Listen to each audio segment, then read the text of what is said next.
नागपूर शहरातील सदर पोलीस ठाण्याच्या हद्दीत येणाऱ्या बैरामजी टाउन परिसरात एक हृदयद्रावक घटना घडली आहे। मित्राच्या वियोगामुळे मानसिक तणावात असलेल्या एका 20 वर्षीय तरुणाने गळफास घेऊन आत्महत्या केल्याची घटना उघडकीस आली आहे। मृत तरुणाचे नाव विलास कुमार शिवकुमार पटेल असे असून तो मूळचा मध्य प्रदेशातील अटरिया येथील रहिवासी होता।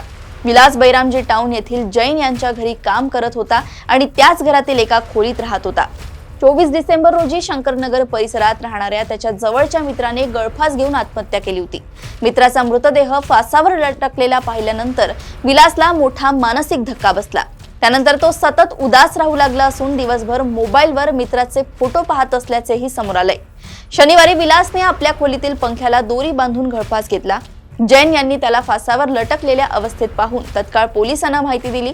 पोलिसांनी घटनास्थळी पंचनामा करून मृतदेह शवविच्छेदनासाठी पाठवलाय। या प्रकरणी आकस्मिक मृत्यूची नोंद करून पुढील तपास सुरू असल्याची माहिती पोलीस कर्मचारी अमोल देशमुख यांनी दिली आहे।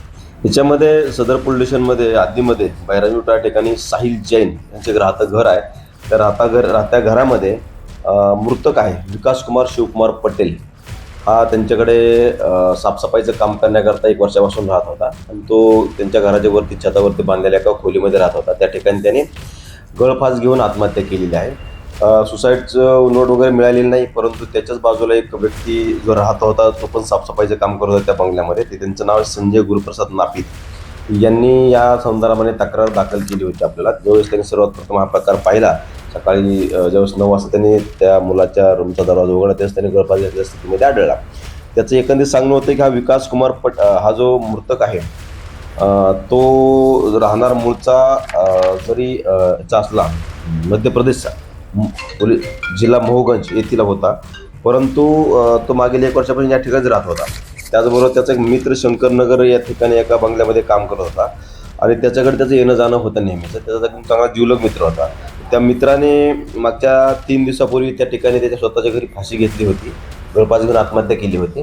त्यानंतर हा जो मृतक आहे हा देखील त्या दिवसापासून नेहमी गपचूप राहणे, शांत राहणे आणि झोपत नव्हता वगैरे त्यांनी या गोष्टी ऑब्झर्व केल्या होत्या आणि त्यांना रात्री तो 11:30 वाजता त्याच्या रूममध्ये गेलेला दिसला। त्यानंतर सकाळी त्याने दरवाजा उघडताच 9 वाजता गळफास घेऊन मिळाल्या स्थितीमध्ये आढळून आला। त्याच्यामध्ये जास्त संशयास्पद काही नाही, परंतु याच्यातील मुझे अच्छा नहीं लग रहा, मैं डिस्टर्ब हूँ, ये सब बता रहा था म्हणतो। शक्यता आहे की याच्यामध्ये सुसाइडल टेंडन्सी आहे की त्याच्या मित्राने आत्महत्या केली असावी। आत्महत्या केली म्हणून त्याने देखील त्या सुसाइडल टेंडन्सीमध्ये आत्महत्या केली असावी असं सध्या तरी प्रथमदर्शनी वाटत आहे। परंतु या ठिकाणी अकस्मात मृत्यू दाखल केला असून त्यानंतर पुढील तपास करीत आहोत।